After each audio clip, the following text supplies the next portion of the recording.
எல்லாரும் எப்படி இருக்கீங்க? இன்னைக்கு நம்ம என்ன ரெசிபி பண்ண போறோம்னா கார்ன் சாலட் பண்ண போறோம். இந்த ரெசிபியை குக் வித் கோமாலியில் மனோபாலா சாரும் மணிமேகலையும் சேர்ந்து செஞ்சாங்க. அதுக்கு ஃபஸ்ட்டு ப்ரெட்டை டோஸ்ட் பண்ணி எடுத்துக்கலாம்.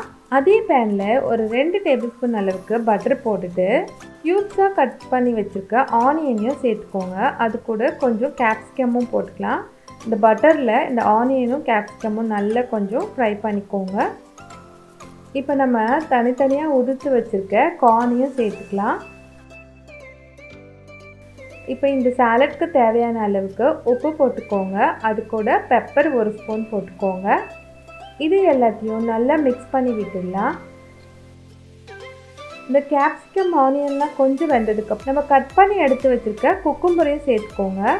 அது கூட 1 ஸ்பூன் அளவுக்கு டொமேட்டோ சாஸ் சேர்த்துருக்கேன். இப்போ ஒரு 1/2 ஸ்பூன் வினிகரும் சேர்த்துக்கோங்க. இது எல்லாத்தையும் நல்லா மிக்ஸ் பண்ணிடலாம். அவ்வளோதான், நம்மளோட கார்ன் சாலட் ரெடி ஆகிடுச்சு. இப்போ நம்ம பிளேட்டிங் பண்ணிக்கலாம். நம்ம டோஸ்ட் பண்ணி வச்சுருக்க ப்ரெட்டெல்லாம் எடுத்து வச்சுக்கோங்க. இது கூட நம்ம ப்ரிப்பேர் பண்ணி வச்சுருக்க கார்ன் சாலடும் வச்சுருங்க. இந்த ப்ரெட் டோஸ்ட் கூட இந்த கார்ன் சாலட் வச்சு சாப்பிடும்போது ரொம்பவே டேஸ்ட்டாக இருந்தது. நீங்கள் இந்த ரெசிபியை உங்கள் வீட்டில் கண்டிப்பாக ட்ரை பண்ணி பாருங்கள். என்னுடைய வீடியோ உங்களுக்கு பிடிச்சிருந்ததுன்னா என்னுடைய சேனல் ஃபுட்யூலுக்கு லைக், ஷேர், சப்ஸ்கிரைப் பண்ணுங்கள். மீண்டும் அடுத்த வீடியோவில் சந்திக்கலாம். நன்றி, வணக்கம்.